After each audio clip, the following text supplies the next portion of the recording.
Hey everybody, Brian here. In today's video, I'm going to show you a couple ways to go about syncing a music video with the audio from, say, a studio recording.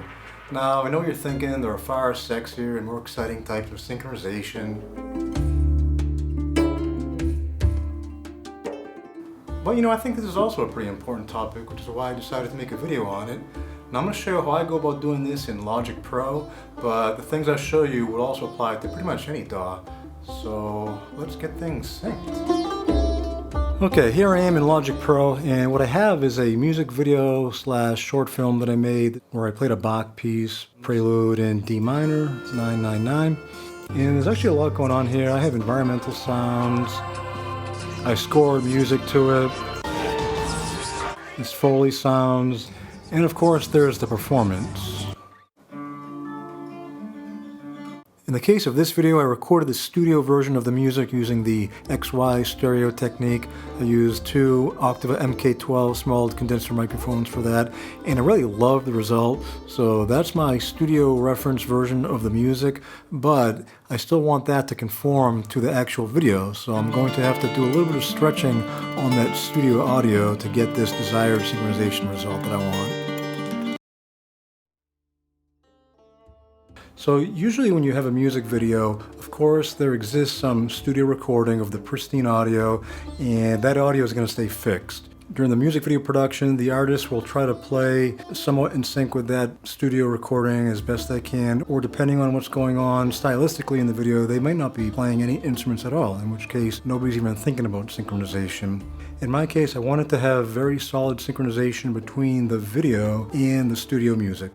When I first set down this path, I was visiting various music production forums, trying to get some advice from pros. And the first line of advice I got was to play both during the video recording and the studio recording to a click track. And yes, that would definitely guarantee that I could have both the studio audio and the video audio locked in sync. But you know what else that would guarantee? A lifeless music performance. And playing this sort of music, these classical music pieces, I'm always letting the tempo flow. I'm letting the piece breathe. I'm not adhering to a strict tempo. I would never even think about playing this to a click track, yet a lot of pros think that that would be the desired approach here. Once I started explaining in these forums the undesirable aspect of that approach, then the next line of advice was, well, okay, how about you just line up the video audio with the studio audio so that they start on the first note, and then just stretch that studio recording so it ends on the same note as the video recording. Now, here I have the studio recording, this one labeled studio recording, and sure, I could do that. The actual studio recording was about 5 seconds longer than the video recording, so I could stretch that, but that would only have a favorable result if both during the studio recording and the video recording I was still playing to a fairly strict rhythm. Otherwise, the synchronization is going to get way off pretty quickly. And so let me just show you that sort of synchronization and the kind of result that you get. So here's the studio audio. On the Windows keyboard, I press Alt and the cursor turns into that flex time cursor. So I can just stretch it so that these chords are ending on the same time. And I'll zoom in here. And already visually I can tell that this is not going to be a good synchronization. Let me stretch this some more so that these chords are ending at the same time, here and here. But at the end I'm playing some artificial harmonics in free time, so those aren't going to be synced well. And sure, they're starting off at the same time. And one way to see what's going on here is to play them back both at the same time. So let me do that. And at first it sounds like they're in sync.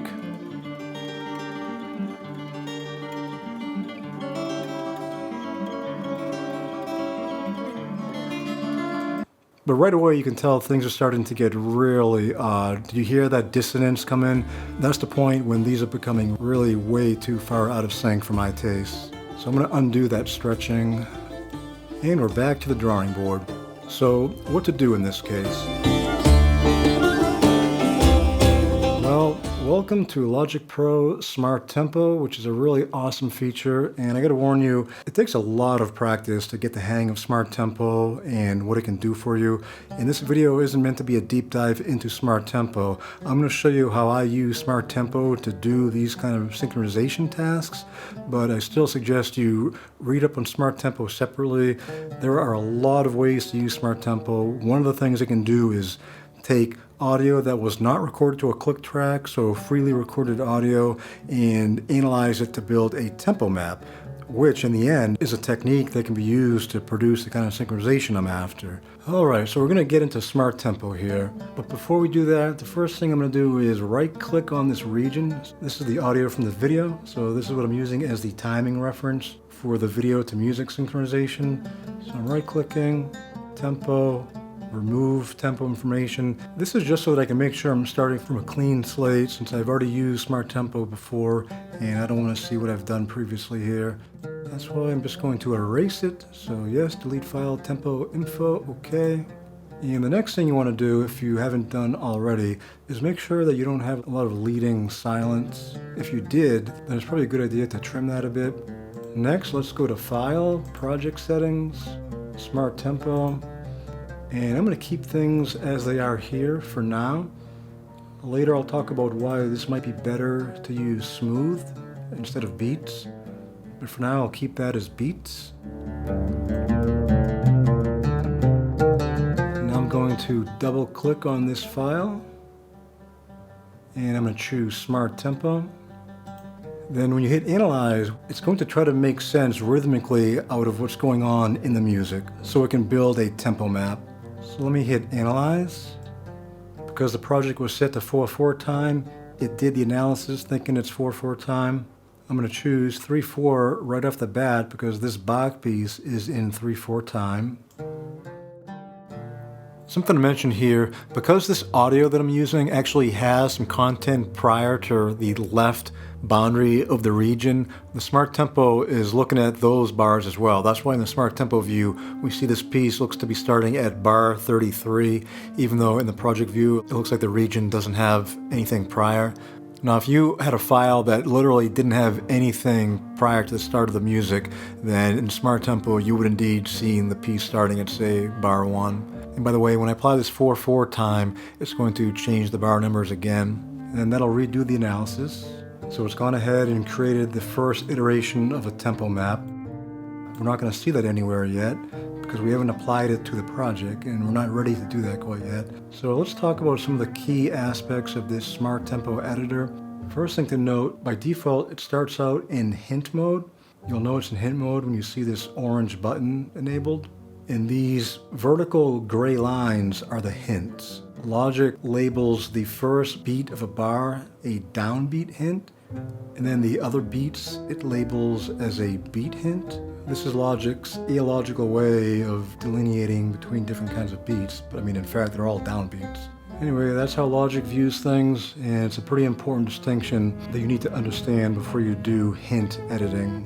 Also, we want to make sure tempo is set to variable. Everything else is fine. And so down here, we see the tempo map. We see all the downbeat hints and the beat hints. And one thing I like to do at first is just visually see if I see anything that is totally off. And here I see that most of these bars are a fairly consistent length. So that's a good visual sign that things might be looking okay. At the end, I'm going to change this to different time signature because here I'm playing some chords at the end, artificial harmonics, where I'm not playing to any kind of sense of fixed time, so 3/4 is not going to make sense at the end, but I'll deal with that later. Also note how it's starting here in the Smart Tempo editor at bar 45. That's not going to correspond to what you see in the project view, and don't worry about that. At first, Logic will be unaware of what we're doing in Smart Tempo, and then when we apply the results of Smart Tempo, Logic will adapt its time signature. The tempo map will be applied to the project, but even then, the starting bar might not be the same. So Smart Tempo might show a starting bar of 40, 30, 50, and in the project, that starting bar might be 30, 20, 10. The key thing is that the structure gets applied. Notice if we scroll along the timeline here, we have this orange vertical line. That's what allows us to adjust some of these hints. And the way this works, and this is generally the recommended approach, is you first let Logic do the initial smart tempo analysis, which it already did. That's why we have this existing tempo map down here. And then you make adjustments as needed. Maybe something's not quite where it needs to be, and so you'll reposition one of these hints, and then you redo the analysis. So it's kind of an iterative process where you're trying to coax Logic to do a better job each time by refining these hints. And if you have your cursor on the upper third of this line, notice how it says add downbeat hint. And then if you go to the lower third, that changes to add beat hint. So now I'm just going to hit play just to see how things are looking. Let me mute the studio recording so I'm only hearing the video music. Okay, for now, it's looking like it's good. Now there, maybe something's a little bit off. So that's what you want to do, is you want to go through the entire piece and figure out where things are a little bit off. So here, place the orange vertical line a little ahead of this downbeat hint. And then likewise, later on, there's some hints that I need to adjust. I like to do a little bit at a time. So for now, I'm just going to hit apply changes. And now you'll notice that the downbeat hints now coincide with the downbeat hints that I manually readjusted. And then if you give it a listen to and you're confident that things are looking good, you can lock things in place so that Logic won't reanalyze anything in this region. So I'm going to choose from this bar 45 up to 60. So I clicked here in the middle of the waveform view. That selects the first beat, and then I hit shift and I click here. And now I'm going to right click, choose lock range. And now Logic will ignore that in subsequent analyses, and I can continue. So again, I'll give it a listen to, see how things are looking from this point on.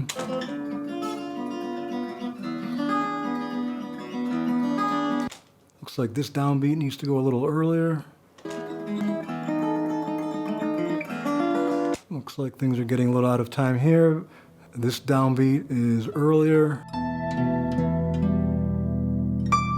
By the way, the video itself can be a good cue, because in the video I see where I'm playing the prominent downbeats of each bar. So there I see in the video, that's right when I'm playing that note. So that's a good way to determine how to adjust things. And I think it's important to understand, you don't have to get too obsessive. I mean, here at bar 66, it looks like I could put that hint a little earlier, but I don't think it's necessary probably.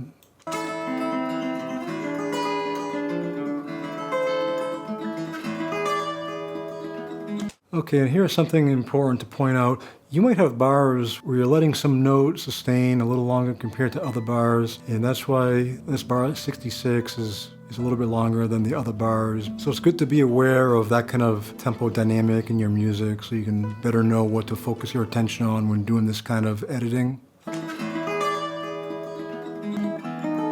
Okay, this downbeat is a little later.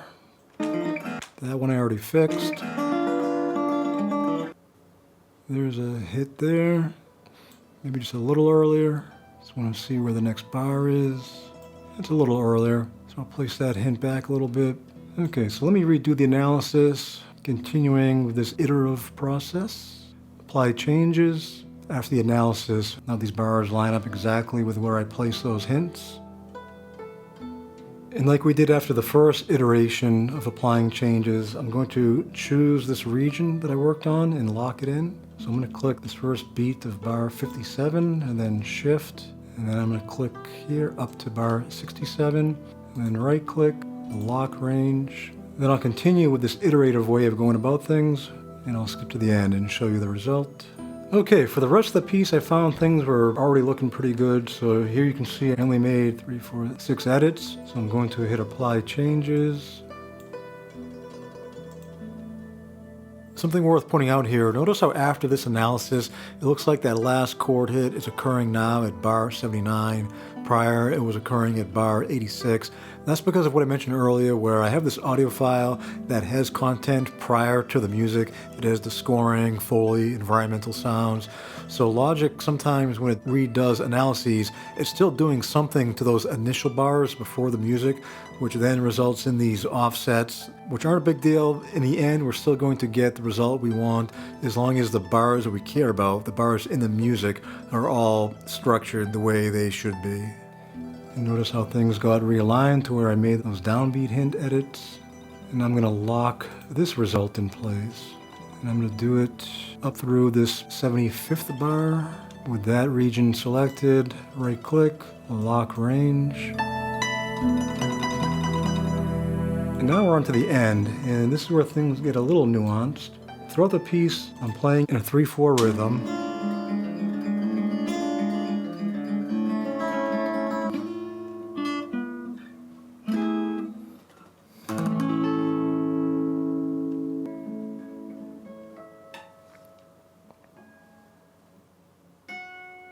But then I start playing more in freeform style with these chord strums and the artificial harmonics. So I'm going to switch things here to a 4/4 time because I think it makes a little bit more sense. So here I have a cadence, a 2-chord cadence. So these will make sense as 2 half notes. So I'm going to keep this downbeat hint where it is, but see where it says 3/4 on the top? I'm going to choose that and change it to 4/4. And this beat 79, I'm going to change that as well. I think it makes sense to keep this as 4/4, this strum. And I want that hit to be at the start of the next bar. So I think I'm going to change this bar 79 to 3/4 time. And then upon this hit,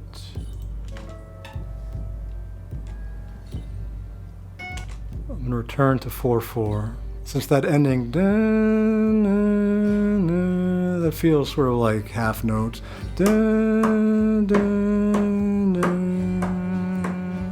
Make sure this is 4/4. Okay, apply changes, and I'm going to give this a listen to.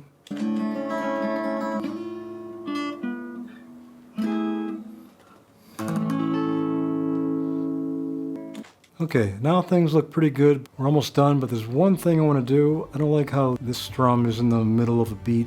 I want that to be on a downbeat, or in Logic terminology, on a beat. Sorry, I called it a downbeat. Apparently it's just a beat. And when you want to do that kind of granular editing, it's best to get out of hint mode. Now you can do this entire process for a lot of music just using hint mode, but it's important to know what you can also do in the so-called beat marker mode.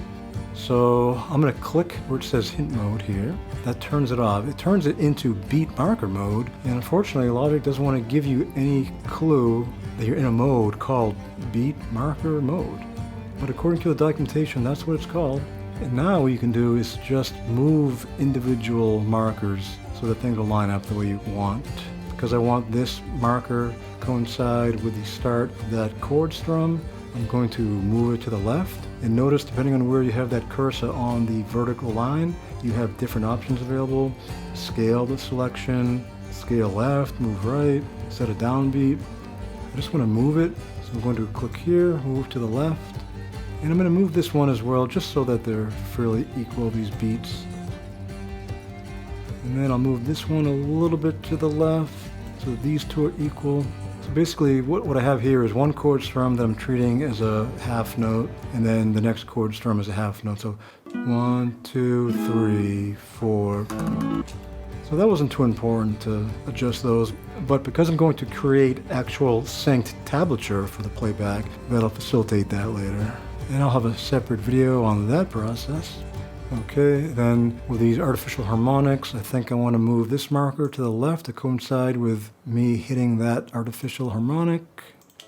I just want to have some equality in these durations. So I set it so that these two are nearly equal as well as these two. There, and that actually completes the analysis. And one thing I forgot to mention, notice when you're in this beat marker mode, you don't have the apply changes option. That's because when you're in this mode, you're directly altering the tempo map yourself. You don't need Smart Tempo to redo the analysis because you're telling it, hey, that's where these beats are going to be. Now I'm going to go back to the hint mode. I no longer need to be looking at all these orange lines, though some of them are still there. And that's because we didn't lock it down. Now that I'm pleased with the overall result, I'm going to also lock these ones down. So I selected this region, right click, lock range, So these orange ones stay in place because they indicate the time signature changes. After I lock down that final range of music, going back to the hint mode, it shows that we can apply the changes. In this case, there are no changes to apply. We've been meticulous about doing this procedure. I know all the bars are exactly as they need where the music's occurring, but because Logic is aware of the bars that are there before the music and after the music, it still thinks there can be some changes applied to those additional bars. In this case, those bars don't mean anything to us, so there are really no changes to apply, no need to press that button. So there's the tempo map that we cooperatively created with Logic Smart Tempo. Smart Tempo did a great job on its own pretty much, but we had to coax it these final few yards to the touchdown. And now it's time to apply that result to the project. We're going to go to Edit, Apply Region Tempo to Project Tempo. That's Logic's weird way of saying apply the tempo map that you just created in Smart Tempo to the project. And then you'll be greeted by these options. I tend to keep these both checked off, align downbeat to nearest project downbeat, and maintain relative positions. And here's what the Logic manual has to say about this dialog box and those parameters. Depending on what you have going on in the project, you might have to choose these a little differently, especially when you have video that has time code and things really need to be at precise times. You want to be sure after applying Smart Tempo that there are no weird offsets between regions, that things are in place where they need to be. And if you notice something gets off, something looks like it's been adjusted by a bar or two, these weird offsets occurring, then just go back, redo that apply Smart Tempo to the project and try different parameters in that dialog box. Apply. One thing to notice right away, the project has Foley, scoring, environmental noises, and then the music comes in at bar 49. So the tempo map starts at bar 49 because that's what we desire in this particular project. In the Smart Tempo editor, you see that music starting at bar 35 or 36 or something. Remember, the Smart Tempo editor kind of lives in its own rhythmic world. What you see there doesn't necessarily have to line up with what you see in the project view after you apply the Smart Tempo map. The key thing is that the structure is what gets transferred, and that structure is shown with these tempo changes that you see now in the project. So all looks good despite these bar numbers not lining up between the two views. The number of bars shown for the music in the Smart Tempo editor is the same number of bars shown in the project. They have the same time signature changes, so that part of the end has transferred as well, of course. And now we see the tempo is changing between the 90s to the low hundreds. And that's exactly how the piece was breathing rhythmically. Some of these more drastic changes are in sections where I held a note, and then of course some big changes during the end. I think there's some display issues here, so you just have to zoom to see these tempo values a little better.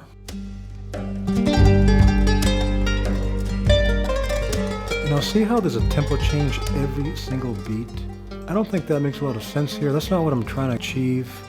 I have this studio recording, and when I conform it to the video timing, I don't want to be having the tempo changing every single beat. I want to keep the studio recording intact as much as I can so that the nature of its phrasing is preserved fairly well. So it's kind of a compromise between keeping the phrasing intact and following this tempo. You have to make a decision, how much do you want it to change, and I don't want it to change that drastically. So that's why I'm going to go back to File, Project Settings, Smart Tempo, and now I'm going to change this export tempo resolution to smooth. Nothing will happen at first when you make that selection. Close out of here. And I'm going to go back into the Smart Tempo editor for the timing reference track. And I'm just going to redo that apply region tempo. So I'm going to click there again.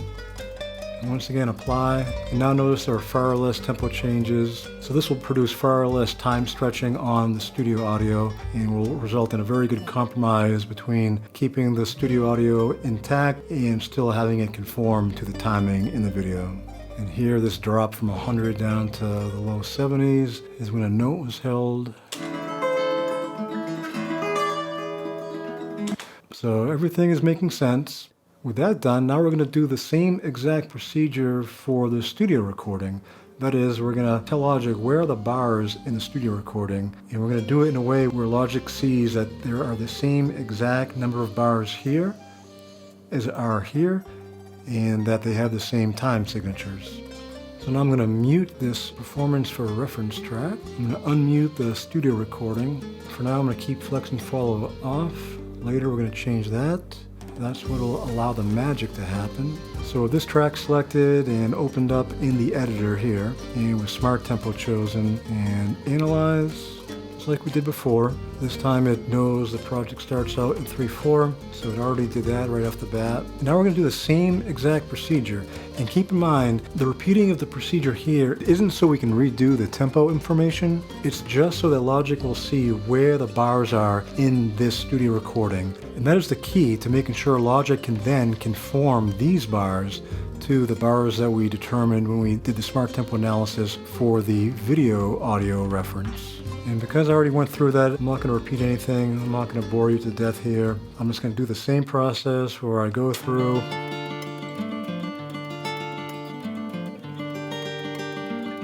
and I see that things are already lining up pretty well, and I'll adjust things as needed and skip to the end and show you those adjustments. Okay, I'm back and I did the analysis for the studio recording, and I didn't have to change much actually, because the studio recording is of a much higher quality than the actual video audio. Logic had an easier time detecting transient, so obviously the higher quality recording, the easier time Logic will have with Smart Tempo dealings. And I made those same changes at the end here, so that these time signature changes are present in both the timing reference file as well as the studio recording. And one other thing to mention, notice it's showing that it's starting at bar 2, whereas this file, when we're in the Smart Tempo editor, was showing is starting at bar 30 something, or I think earlier was starting at 40 something. That's because this file actually has some space before it, and what Logic does is, in Smart Tempo, is it maintains any information that's contained in a region, even if it's been trimmed.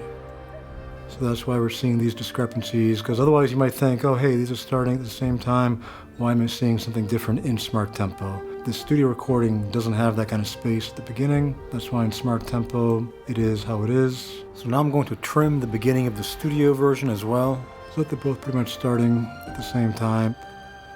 Okay, now the magic. We have the beat map for the studio recording. We created the tempo map from the video audio. So now we've done everything we need to do to conform this file to fit the timing up here. So all we do is go to the studio recording, select that region, make sure you select it. And now under this region panel here in the inspector, notice where it says flex and follow. By default, that'll be off. So we're going to change that to on and align bars. We don't want it to align bars and beats. Remember earlier when we applied the Smart Tempo result to the project, we went back to this dialog box and we chose the export tempo resolution to smooth.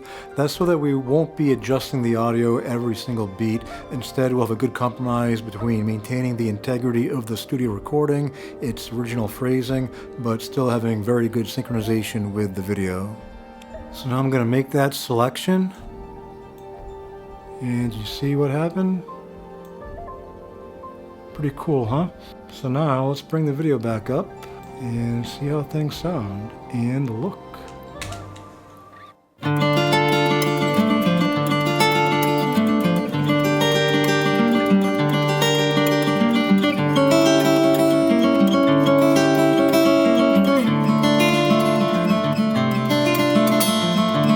So far things are looking pretty good. I'm not going to play the whole thing. I want to just look at a few sections, and especially I want to see how the end is syncing up.